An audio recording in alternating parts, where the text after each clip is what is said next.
राजा सगर ने यज्ञ की, अश्वमेध यज्ञ का घोड़ा राजा सगर ने छोड़ा। यज्ञ के घोड़े का नियम था जिस देश से वो निकल जाएगा वह राजा सगर के अधिपत्य में आ जाएगा। राजा इंद्र को टेंशन हो गई। सबसे ज्यादा टेंशन किसी को होती है तो इंद्र को होती है। इंद्र को क्यों टेंशन होती है? कहीं कोई तपस्या करके हमारा सिंहासन न छुड़ा। राजा इंद्र तो इतना खतरनाक है, ज्यादा तपस्या कोई करे तुरंत मेनका रंभा को भेज देता, जाओ नाचो। क्यों? अरे ये तपस्या सफल कर लेंगे, आफत हो जाएगी, हमारी गद्दी चली जाएगी, तुम्हारा नृत्य कौन देखेगा। राजा इंद्र का दिमाग खराब, कहीं सगर यज्ञ करके हमारा सिंहासन न छीन ले में। सोई राजा इंद्र ने छल करके उस यज्ञ के घोड़े को लाकर के कपिल मुनि के आश्रम में बांध दिया। तो राजा सगर ने अपने 60,000 पुत्रों को भेज करके कहा, जाओ देखो यज्ञ का घोड़ा कहाँ है। कहीं नहीं मिला, पर कपिल मुनि के आश्रम में मिल गया। वो तो ध्यान में थे, उन्हें कुछ पता नहीं था, इसलिए राजा सगर के पुत्रों ने थोड़ा सा अपराध कर दिया। हे मुनि, महात्मा होकर के लड़ने की चुनौती देते हो, शर्म नहीं आती? जागो। आंख बंद करके बैठ गए। थोड़ा सा उल्टा सीधा बोला, सोई कपिल मुनि महाराज की आंखें खुल गईं और 60,000 बेटा जो राजा सगर के थे उनको श्राप दे दिया, जाओ तुम सबके सब भस्म हो जाओ। 60,000 बेटे भस्म हो गए। इन्हीं के वंश में अंशुमान जी को बड़ी चिंता हुई। कपिल मुनि के हाथ पांव जोड़े, महाराज क्षमा करो, भूल हो गई हमारे बेटों से, बच्चों से, परिवारजनों से, कृपा करो। अब 60,000 बेटे भस्म तो हो गए, इनके कल्याण का रास्ता बतलाओ। महाराज इन बच्चों की भूल नहीं है, सबसे ज्यादा भूल तो इंद्र की है। बाने छल करके तुम्हारे यहाँ हमारा घोड़ा बांध दिया, हमें लगाया आप युद्ध करना चाहते हो। कपिल मुनि बोले, भैया साधु की बाणी लग गई, बाण से ज्यादा खतरनाक होती है। सोई कपिल मुनि बोले, भैया अब जाग तो नहीं सकते, उपाय बता सकते हैं। क्या?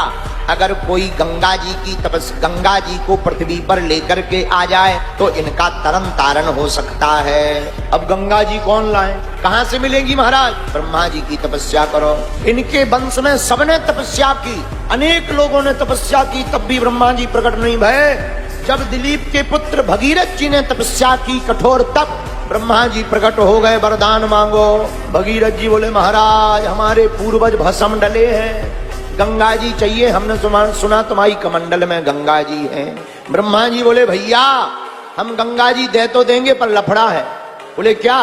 बोले ये इतनी वेग में है, इतनी तेज धारा है, तो तुम उनको मुक्ति के लिए ले जा रहे, कहीं ये पूरे संसार की मुक्ति है, कई बेर में साफ न कर, सबको ले डुबा मारेंगी, आफत हो जाएगी। भगीरथ जी बोले, महाराज स्टॉप डैम बनाने का कोई उपाय है?